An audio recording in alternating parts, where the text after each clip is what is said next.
by loving forces, wonderfully sheltered. We're awaiting fearlessly what there might come. These are words written by the theologian and pastor Dietrich Bonhoeffer as he was sitting in jail in a concentration camp under Nazi rule. By loving forces, wonderfully sheltered. Jesus had warned his disciples, did he not? They had talked about what the future would hold. As they had sat together at that Last Supper, Jesus tried to warn them. He had told them that he had to go, that he was preparing a place. He had said, I will not leave you orphaned, I'm coming to you. He had talked about giving them power, more power than he had had. He talked about the Father being the vine grower and Jesus being the vine, reminding them to remain in him. He had spoken cryptically about dwelling places and living together as a community with the Father. And he had warned them that persecution and suffering was coming. That was never a question. It was coming. But in the midst of it, he promised them there could be joy and there could be peace, because the Holy Spirit would also be there. But standing under that cross on that Friday, as a disciple, as a friend, as a follower, as someone who had great hopes, what do you do with all of that? Because you didn't really understand it. Instead, you're sitting under this cross, the very symbol of the Roman persecution and oppression that they had hoped Jesus would take away, watching their friends suffer. Watching their teacher suffer. I mean, this is the place where their hopes and dreams died. This is the place where everything came crashing down to earth. This is the place where everything was shattered. We get a picture of the disciples there, and we can't really know what's going through their head, but we know what they had done. Some of them had run. Some of them, at least one of them, had lied and said, I have no idea who this Jesus is. Others had stayed there faithfully. John tells us about the mother of Jesus. And this is probably not what she had imagined by having children. This is not what she had imagined when that angel told her about the gift she was about to get. And let's remember, she hadn't chosen this. It was something that was given to her. What a heavy gift to carry as you sit underneath that cross. And yet even on that cross, as we read it in the Gospel of John, and each one of the Gospels tells the story in a bit of a different way. But in the Gospel of John, Jesus is on that cross and he is in control. He's directing, ordering, telling his followers, making sure, John tells us, that the words of the Old Testament would be fulfilled in his death. He hangs there, and above him, and all the Gospels agree on this, above him there hangs a placard that says, this is the King of the Jews. And John tells us that the rulers of the Jews, the Sanhedrin, the chief priests, are not happy with this. Pilate, right on there, he said he was the King of the Jews. And Pilate's answer, because he knows, even if he doesn't want to admit it, I wrote what I wrote. So there is the king directing his enthronement ceremony. To his left and his right, not his most trusted advisors, but to other people who deserve punishment by cross. His royal court, a gathering of onlookers, some of them curious, others making fun of him, others saying, why don't you come down if you're the Son of God? And his most trusted people, the people who know him, who've walked with him for several years, mourning, thinking about been and what will never be. And yet, here's the King, not just of the Jews, but of this world, directing this enthronement ceremony. Just before passing away, he says, I am thirsty. And John tells us he doesn't say it because necessarily he's thirsty, but he said it so that the Old Testament would be fulfilled. He's given some sour wine on a sponge that is lifted up with a hyssop branch. The same hyssop branches that you would use to commemorate the Passover, that time when God had raised the Jews out of Egypt into the promised land, where he had said, spread blood on the doorpost and the angel of death will pass you by, and they had spread that blood of the lamb with hyssop branches. That hyssop branch now provides sour wine for the Son of God before he gives up his spirit. This is the way God, the only God, the one who created everything, the one who's all-powerful, almighty, the loving God, decides to come and rule this earth. I cannot help but think on this Easter, on this Good Friday, what was going on in the minds of the people who Jesus loved and who loved Jesus. Not the people who are there mocking, not the soldiers who are just doing their job as if it's just a regular old crucifixion day, but the people who knew Jesus. By loving forces, wonderfully sheltered, we're waiting fearlessly what there might come.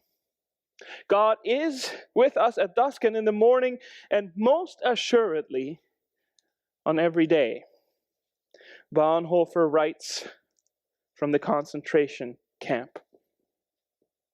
Friends, I'm quite confident in saying and believing that the disciples were not saying that. The women at the cross were not saying that.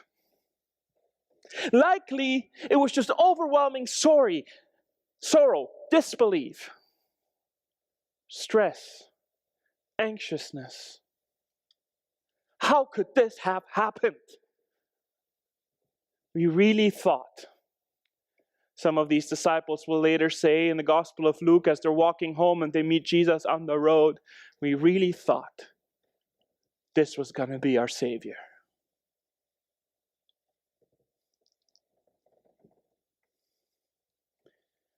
What made Bonhoeffer be able to write these words? One theory, of course, would be that Bonhoeffer knew of Easter Sunday, Resurrection Sunday. He knew that the cross was just one part of what God is doing. And we may be right with that.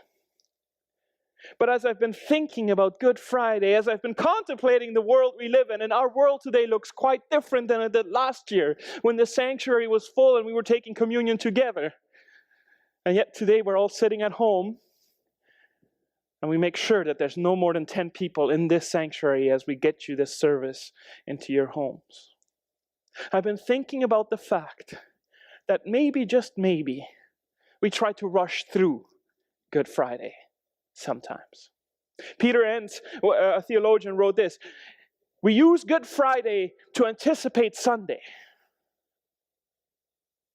As if Good Friday was just a necessary thing we have to go through to be saved, the necessary thing that Jesus needs to do to bring salvation to this world. But that the big thing, the thing we're super looking forward to, is the party at Good Sunday.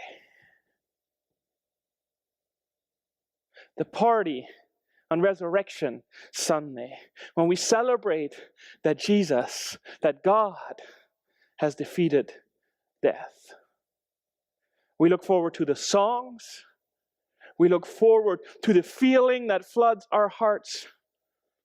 And let's be honest, we look forward to moving away from sorrow and somberness and darkness that envelops us as the story progresses on Good Friday, as the Son of God hangs on that cross.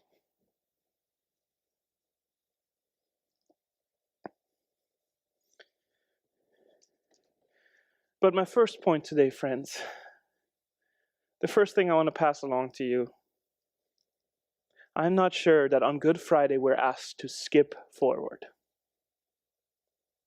I'm not sure that we can just take Good Friday as a small detour on Jesus' way to resurrection.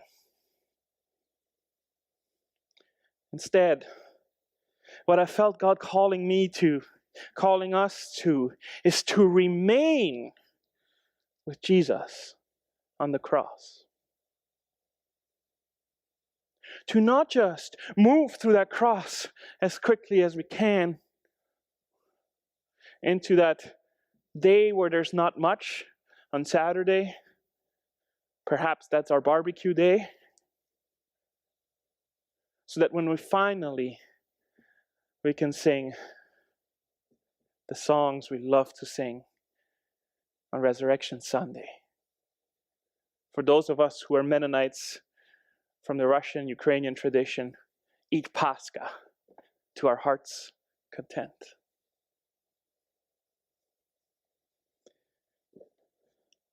Because, and this is my second point, when we remain with Jesus on the cross, we remain with those in our circle of acquaintances, but we also remain with our world, with those people that cannot yet leave Good Friday. Because what Jesus does on that cross is to take Good Friday people and bring them to God. When he is hanging on that cross and he quotes those words that Jack read to us today from Psalm 22, Eloi, Eloi, lama sabachthani. My God, why have you forsaken me? He cries it out on behalf of the people stuck in the darkness of Good Friday. He cries it out on behalf of his disciples who don't get it. He cries it out on behalf of the people who are mocking and saying, if you are God's son, call down the angels. Have them bring you down. Show us how you rule. He cries out on behalf of the Roman soldiers who are carrying out just another execution. He cries the cry of this world that is stuck on Good Friday. Friends, he cries the cry of the world that sees darkness enveloping us. Sometimes we have to get into the story on Good Friday because life is going well. And we have to force ourselves to get into the darkness of the story. Not this year, friends. This year, we are all carrying questions. We are all carrying worries. We all are carrying something that a virus has taken away from us. We're all wondering, what will the future look like? We're all disciples on the foot of the cross, thinking this is it. I have no idea what tomorrow will look like, or the day after. Friends, let's not forget, the disciples, even though they've been warned, have no idea about Easter Sunday. The disciples at the foot of that cross are not waiting for Sunday to come. I mean, there's this famous sermon that was made famous by a famous preacher and theologian that gets quoted every time at this time of the year. It's Friday, but Sunday is coming. It's Friday, but Sunday is coming. Friday is dark, but wait, light is coming on Sunday. That's not a sermon the disciples can preach as they sit by the cross. Now, don't get me wrong. It's Friday, and Sunday is coming. But sometimes we say it glibly, easily. It just floats off our lips because we want to just move right past it. We tell our people, our friends, our world, oh, we know it's dark, but Sunday is coming. Dismissing the anxiousness and the worry. Dismissing by that also a world that is crying. We feel forsaken. What are we doing here? And my friends, I think the world is crying louder than it's ever cried.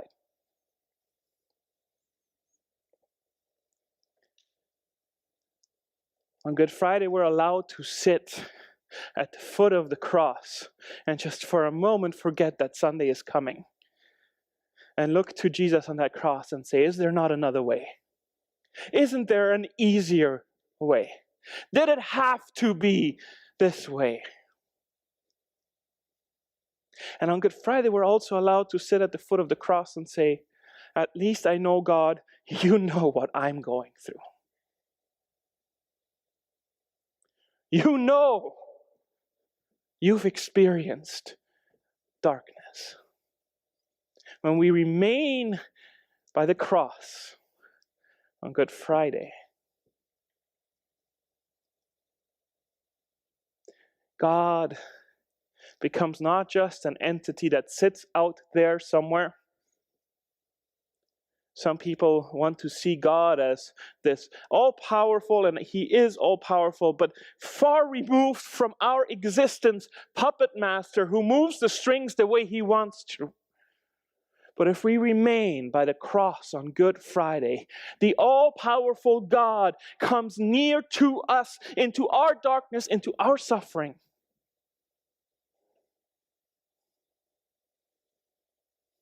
And cries, my God,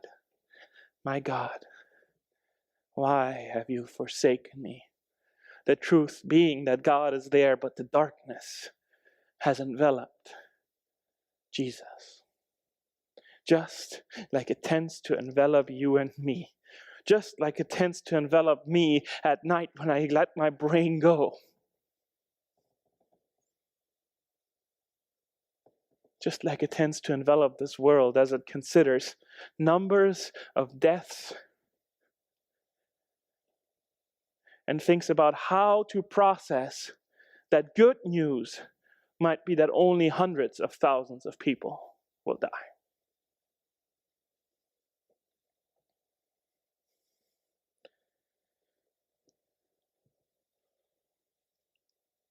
And then, my friends, I want to remind you that hope is not only found on Resurrection Sunday.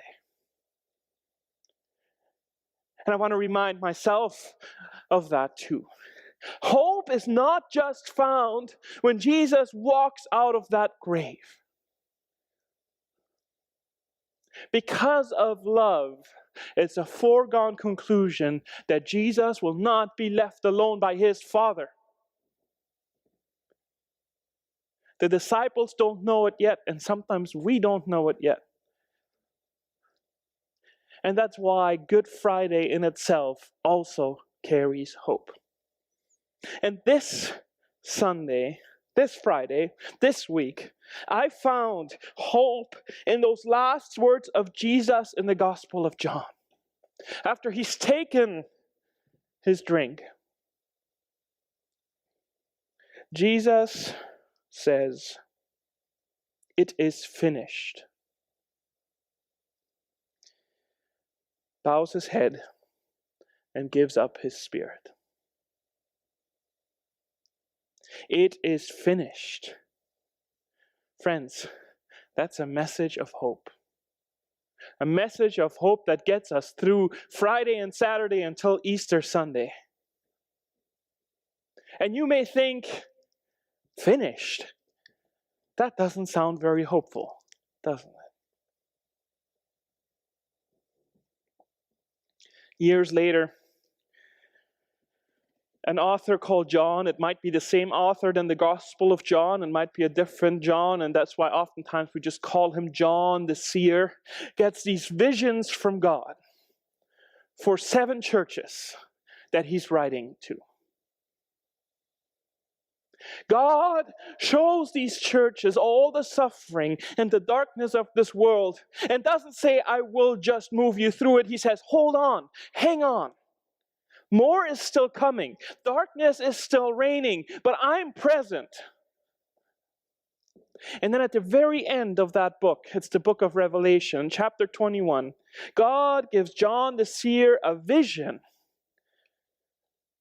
of a new creation, a new heavens and a new earth, because the old heaven and the old earth has passed away. And he writes these beautiful words. John the seer says, I heard a loud voice from the throne saying, see, the home of God is among mortals. He will dwell with them. They will be his peoples, and God himself will be with them. And what will that look like? He will wipe away every tear from their eyes. Death will be no more. Mourning and crying and pain will be no more, for the first things have passed away. It's a vision of that which is breaking in, but is not quite here yet.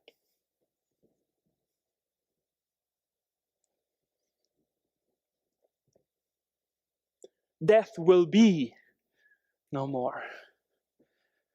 And yet, as a society, as a world, we're facing death like we have never faced death before. He will wipe away every tear. But as a world, we are crying. The one who was seated on the throne said, see, I am making all things new. And this that comes next now is where I found hope in Jesus' words on the cross. And then he said to me, it is done. I am the Alpha and Omega, the beginning and the end. It is done. And God, as he's giving this vision, turns back to the past, to the people who are still remaining in that darkness, for whom suffering is still on its way, where there's still tears and there's still death. And he looks back at them and says, just know it is done.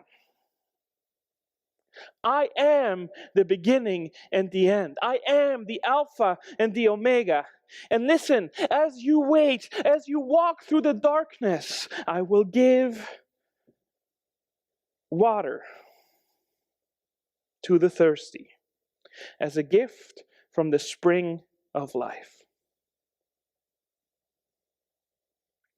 Those who conquer, and conquer means those who hold on faithfully, in the book of Revelation, will inherit these things, and I will be their God, and they will be my children. God, at the end of the story, so to say, echoes back to the words on the cross of Jesus, who says, it is finished. And God, at the end of the story, says, it is done.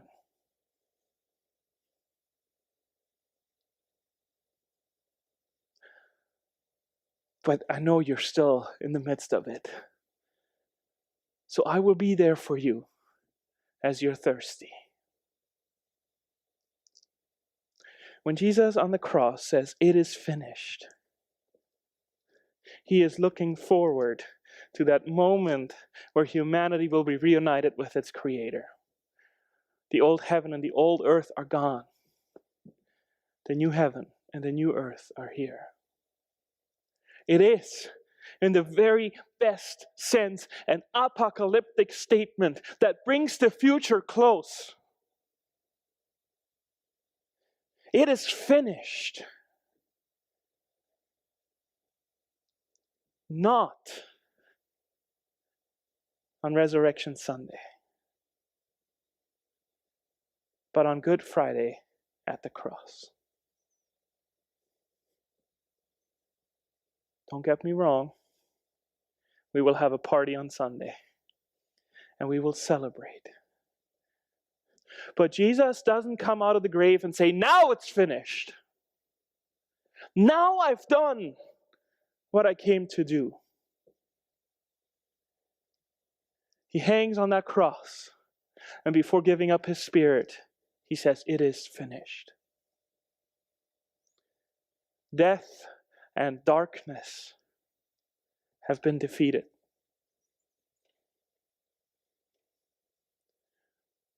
The resurrection, my friends, is crucial. Paul says it over and over again, that if we don't have the resurrection, we don't have the gospel. But the resurrection happens only because of the cross. The cross is not just something we rush through to get to that open grave. The cross is the foundation of the resurrection life that we live as people of Easter Sunday.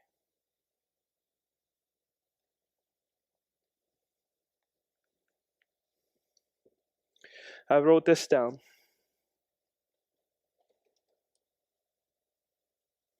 Bonhoeffer can write and sing his song not because he knows that an Easter Sunday is coming for him. Bonhoeffer knows that death is on its way. He knows that he's not getting out of that concentration camp. 75 years ago, yesterday, Bonhoeffer is executed by the Nazis.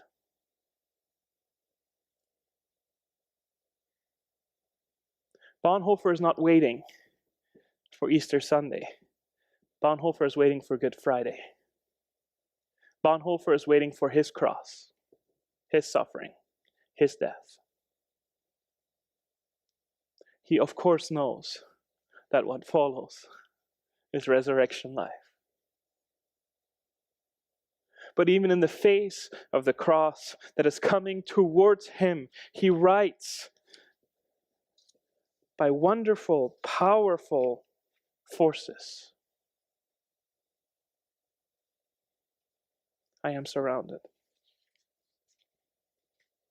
How beautiful.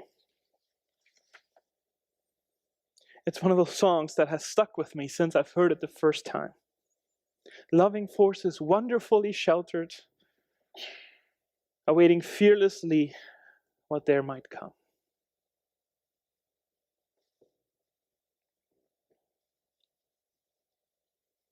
Friends, we're invited today to remain with this world at the cross. To tell this world as they cry, what's going on? Where is this coming from? Why all this darkness? To point them and say, I don't know, but listen, I know somebody who just knows exactly what we're going through. He hung on that cross. And he promised us that in the long run it is finished.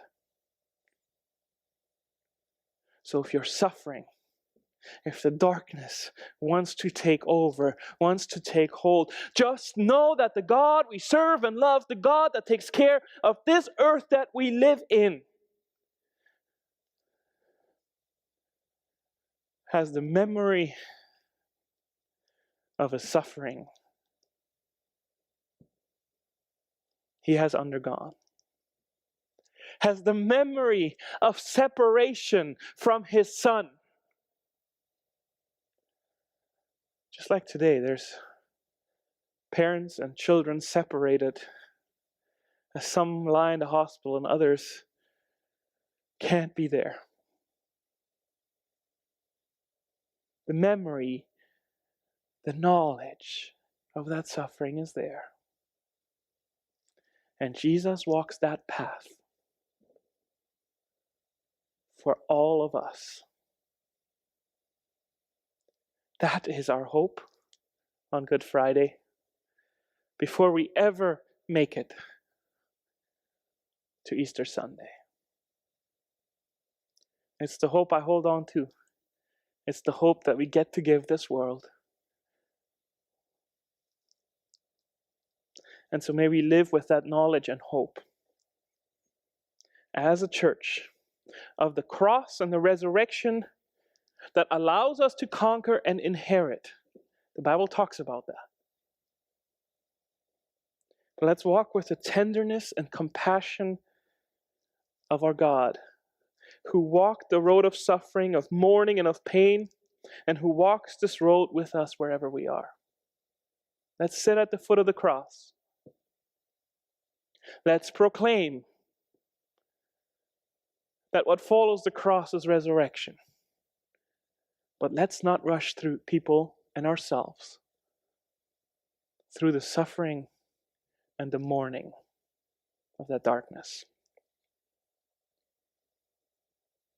Amen.